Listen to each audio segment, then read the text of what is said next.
ਕੀ ਤੁਸੀਂ ਐਕਸੀਡੈਂਟ ਦੇ ਕਾਰਨ ਪਰੇਸ਼ਾਨ ਹੋ? ਕਾਲ ਹਾਸ਼ਮੀ ਲਾਅ ਫਰਮ। ਇਹ ਪਰਸਨਲ ਇੰਜਰੀ ਅਤੇ ICPC ਕੇਸਿਸ ਦੇ ਮਾਹਰ ਹਨ। ਡਾਇਨਾਮਿਕ, ਤਜਰਬੇਕਾਰ ਅਤੇ ਪ੍ਰੋਫੈਸ਼ਨਲ ਲਾਇਰਸ ਦੀ ਟੀਮ ਨੂੰ ਅੱਜ ਹੀ ਫ੍ਰੀ ਕੰਸਲਟੇਸ਼ਨ ਲਈ ਕਾਲ ਕਰੋ 604 599 2900 ਤੇ। ਸਾਨੂੰ ਪਤਾ ਹੈ ਤੁਹਾਡੇ ਉੱਤੇ ਕੀ ਗੁਜ਼ਰ ਰਹੀ ਹੈ, ਅਸੀਂ ਤੁਹਾਡੇ ਨਾਲ ਹਾਂ।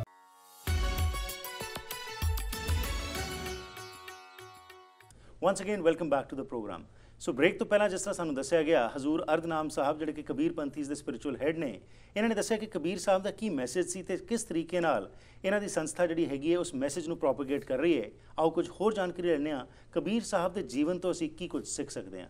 सो कबीर कुकर राम को मोतिया मेरा नाव, गले हमारे जेवरी जहाँ खींचे तहाँ ले जाऊँ। उसमें जैसे मैंने ब्रेक से पहले भी बात की थी कि सरेंडर कर दिया था। उनका मैसेज ये था कि इंसान को उस परमात्मा के आगे सरेंडर कर देना चाहिए। और कबीर साहब की जो लिखते हैं उसमें से तो यही अनुभव होता है कि वो एकदम सिंपल लाइफ और हाई थिंकिंग वाली जो थी फिलॉसफी उसको फॉलो करते थे।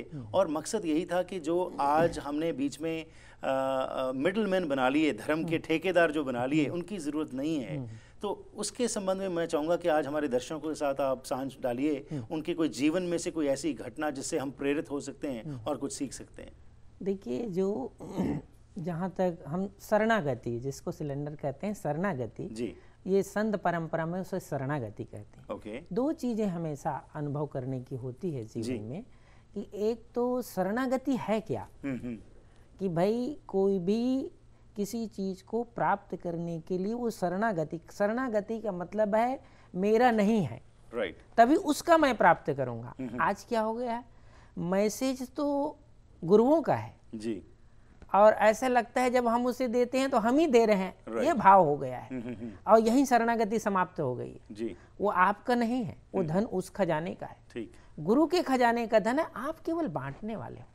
तो जो शरणागति होता है वह केवल उस खजाने के इस परम तत्व को बांटता है जी।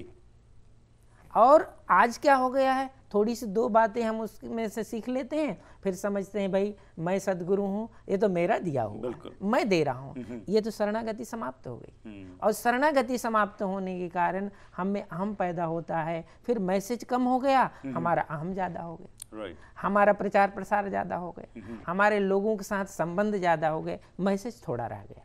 और इसीलिए आज वो मनुष्य पर असर नहीं करता है। पहले समय में वो असर करता था क्योंकि गुरु जब शरणागति में आया हुआ शिष्य, गुरु सिर पर साहिब राखिए, चलिए आज्ञा माए, और कहें कबीर उस दास का 3 लोग डर, ये शरणागति का प्रश्न था। गुरु के शरण में आया हुआ जो शिष्य है, गुरु से जो प्राप्त करता था उसी को बांटता था, वो अपने तरफ से नहीं बांटता था।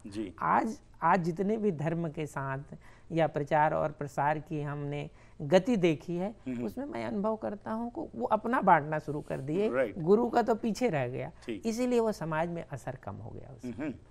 ओके। और इसी के लिए जैसे आपने जो बात की कि बांटने वाले जो हैं आज वो लोग भी जो हैं उनके साथ जुड़ जाते हैं, ना कि वो मैसेज के साथ, जिसकी वजह से ये समस्याएं आ रही हैं। बहरहाल एक अलग टॉपिक है, इसको मैं ज़्यादा नहीं टच करूँगा।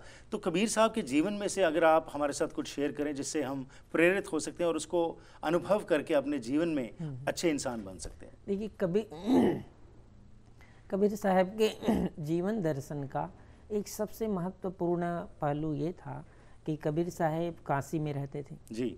काशी में पंडित और मौलवियों का उस समय साम्राज्य था, और दो जो समाज था, पंडित हिंदू समाज का नेतृत्व करता था जी, मुस्लिम समाज का नेतृत्व मौलवी करता था जी। तो सदगुरु कबीर साहब जब अपना उपदेश देते थे तो ये दोनों के बीच उपदेश देना ये बड़ा कठिन काम था जी, और दोनों को समझाना ये बड़ा कठिन काम था।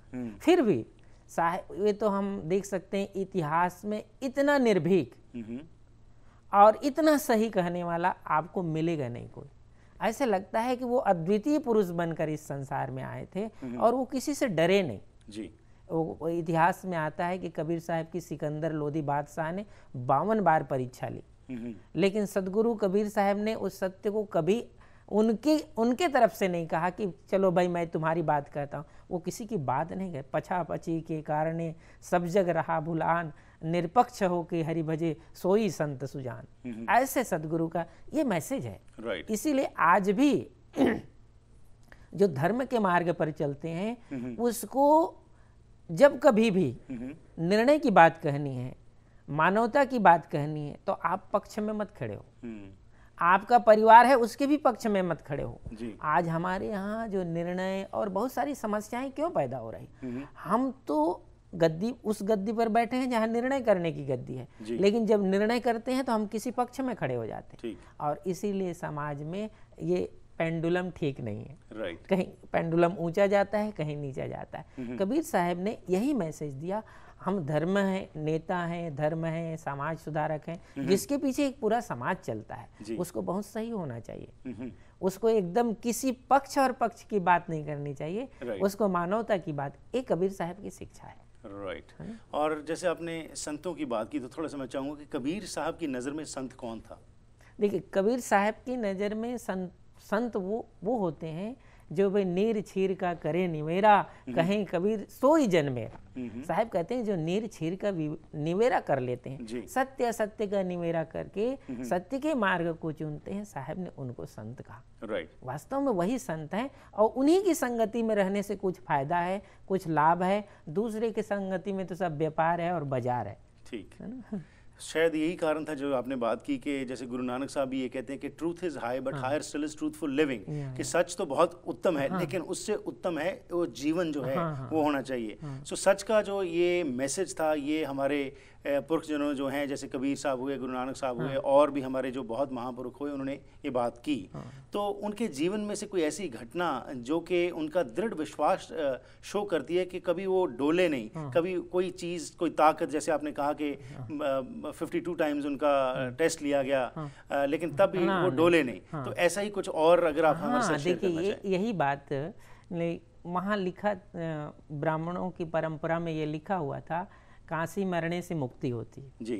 कबीर साहब ने कहा भाई काशी मरने से मुक्ति यदि होती है तो फिर ये उपदेश किस लिए महापुरुषों द्वारा सुनाए जा रहे हो, तुम पंडित कथा सुनाते हो और मौलवी नमाज पढ़, इसकी क्या जरूरत है? जी। कबीर साहब ने कहा ऐसा नहीं, जो सत्य के मार्ग पर मरता है, जी, सत्य के पथ और साधन पर मरता है, वो मुक्त होता है। काशी मरणान मुक्ति नहीं। तो अंतिम समय कबीर साहब काशी को छोड़कर मगहर चले गए, और लिखा था पुराणों में कि मगहर में जो शरीर छोड़ता है वो गधे की योनि में चला जाता है। एक एग्जाम्पल है कि कबीर साहब काशी से छोड़ करके मगहर गए। उन्होंने कहा कि मैं तुम्हें बताता हूँ कि मगहर में मरता है वो कैसे गधा होता है, और काशी में मरता है वो कैसे मुक्त होता है। तो ये एक बहुत बड़ा जो समाज के द्वारा आवरण फैलाया गया था, उसको चुनौती देते हुए कबीर साहब मगहर गए। वहां से 250 किलोमीटर है काशी से।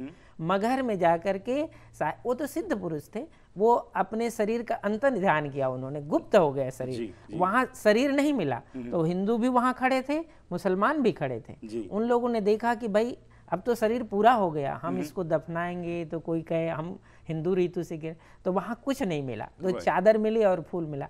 तो ये कबीर साहब कहते हैं ये भक्त के लिए संदेश है। जो सत्य आत्मा है, सत्य आत्मा धरती के किसी कोने में रहेगा, उसको कोई मुक्त होने से बचा नहीं सकता है, वो मुक्त ही होगा।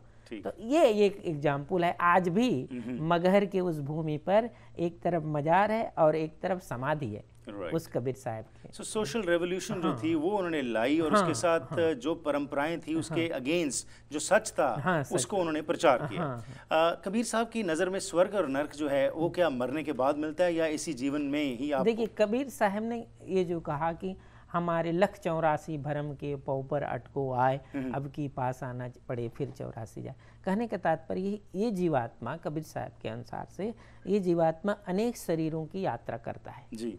तो यदि यह मानव जीवन को छोड़कर दूसरे शरीर की यात्रा में चला गया जो अंधकारमय शरीर है, तो वो नरक ही कही जोनी है। और यह जीवात्मा मानव शरीर को छोड़कर के अंधकारमय योनियों से मुक्त हो जाता है, पार हो जाता है, वो उसके लिए सतलोक है, वही मुक्ति का द्वार है। ये मैसेज था साहब। और जैसे आपने जो हम बातें कर रहे हैं इसमें से एक चीज़ फिर झलकती है कि कबीर साहब का जो एक उनका जो फार साइटेडनेस थी वो ये थी कि एक इंसान को किसी भी मज़हब का हो, किसी भी धर्म का हो, उसको जोड़ा गया सच के साथ। लेकिन आज वही आ गया कि हम जिस तरफ पल्ला भारी होता है उस तरफ को चल पड़ते हैं, और सच तो सिर्फ कहने तक सीमित रह गया, लेकिन अनुभव करके उसको आगे प्रचारने में ना तो हमारे जिनको हम इन कोट संत कहते हैं या जो धर्म के आज ठेकेदार बने, या आम इंसान जो हैं वो भी, क्योंकि जो उनको सुनाई देता है, जो देखते हैं, वो सारा उस ड्रामे में अड़ गए, जो रिचुअल्स हैं और सेरेमनीज हैं, और इस मैसेज को सिर्फ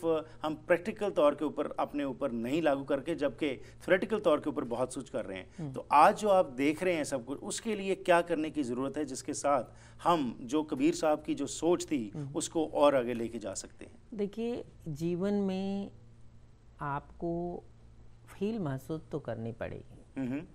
जब जीवन के मार्ग पर चलते चलते कुछ महसूस करते हैं जी, जैसे कहते हैं जब आदमी जब ठोकर खाता है तो वो सीखने के लिए रुकता है। राइट। तो इस अभी हम जिस मार्ग पर चल रहे हैं उस मार्ग पर जिस दिन ठोकर मिलेगी तभी आप रुकोगे जी, ऐसे नहीं रुक सकते। राइट। और यही ठोकर सुरखुरू होता है इंसान ठोकरे खाने के बाद, रंग देती है ही ना पत्थर में घिस जाने के बाद। कहते अभी ठोकर हमने खाई नहीं है जगत में, जगत में जब ठोकर खाएंगे तब ठोकर के बाद जो मार्ग है वो संतों का मार्ग है, वो फिर संसार का मार्ग नहीं। तो जिस दिन हमें ऐसा लगेगा कि नहीं ये यात्रा बड़ा अजीब है, अब इस यात्रा से कहाँ मुकाम मिले, कहाँ किनारा मिले, तो वो गुरुजनों के मार्ग पर किनारा मिले। तो ये बिना ठोकर के हम लगता है हम सीधे नहीं होंगे, वो मार्ग को नहीं अपना पाएंगे। हजूर साहब आपका बहुत बहुत धन्यवाद, यहाँ पे आपने आके हमारे साथ इस विषय के ऊपर सांझ डाली। Thank you very much. So आज जिस विषय ते ਅਸੀਂ ਗੱਲਬਾਤ ਕੀਤੀ ਜੀ, ਹਜ਼ੂਰ ਅਰਦਨਾਮ ਸਾਹਿਬ ਜਿਹੜੇ ਕਿ ਕਬੀਰ ਪੰਥੀਆਂ ਦੇ ਸਪਿਰਿਚੁਅਲ ਹੈਡ ਨੇ, ਉਹਨਾਂ ਨੇ ਜੋ ਜਾਣਕਾਰੀ ਦਿੱਤੀ ਉਸ ਵਿੱਚੋਂ ਮੁੱਖ ਤੌਰ ਤੇ ਕਬੀਰ ਜੀ ਦੇ ਜੀਵਨ ਵਿੱਚੋਂ ਸਾਨੂੰ ਸਿੱਖਣ ਦੀ ਇਹੀ ਲੋੜ ਹੈ ਕਿ ਸੱਚ ਨਾਲ ਜੁੜੀਏ। ਇਸ ਦਾ ਅੰਜਾਮ ਕੁਝ ਵੀ ਹੋਵੇ, ਲੇਕਿਨ ਸੱਚ ਨਾਲ ਜੁੜਨ ਦੇ ਨਾਲ ਅਸੀਂ ਆਪਣੇ ਰੱਬ ਦੀ ਪ੍ਰਾਪਤੀ ਕਰ ਸਕਨੇ ਆ, ਜਿਸ ਵੀ ਮੁਕਾਮ ਤੇ ਅਸੀਂ ਪਹੁੰਚਣਾ ਚਾਹਦੇ ਹਾਂ ਉੱਥੇ ਪਹੁੰਚ ਸਕਨੇ ਆ। ਕਰਦੇ ਜੀ ਪ੍ਰੋਗਰਾਮ ਦੀ ਇੱਥੇ ਹੀ ਸਮਾਪਤੀ। ਆਸ ਕਰਨਾ ਕਿ ਤੁਹਾਨੂੰ ਪ੍ਰੋਗਰਾਮ ਜ਼ਰੂਰ ਪਸੰਦ ਆਇਆ ਹੋਵੇਗਾ। ਫੀਡਬੈਕ ਲਈ 604 603 7555 ਜਾਂ ਫਿਰ ਈਮੇਲ ਰਾਹੀਂ harpreet@akaltv.com ਤੇ ਸੰਪਰਕ ਕਰ ਸਕਦੇ ਹੋ। किसी वजह नाल जेकर तुसी ये प्रोग्राम्स नहीं देख सकते तो तुसी youtube.com/harpreet singh show ते जाके बाद विच भी ये प्रोग्राम्स देख सकते हो। धन्नवादी अपने स्पॉन्सर्स और एडवर्टाइजर्स दे जिन्हां दी बदौलत ये प्रोग्राम्स तुहाडे तक पहुँच रहे हैं। असी समा खरीद के प्रोग्राम्स लैके तुहाडे तक आने जिस विच के वक्रे वक्रे मुद्दों नूं असी टच करने, इस वास्ते तुहाडे सहयोग की मंग करने, सो जरूर साडे नाल सांझ पाया करो। करना है इत्थे ही प्रोग्राम की समाप्ति, फिर मुलाकात करांगे, तब तक गुड बाय।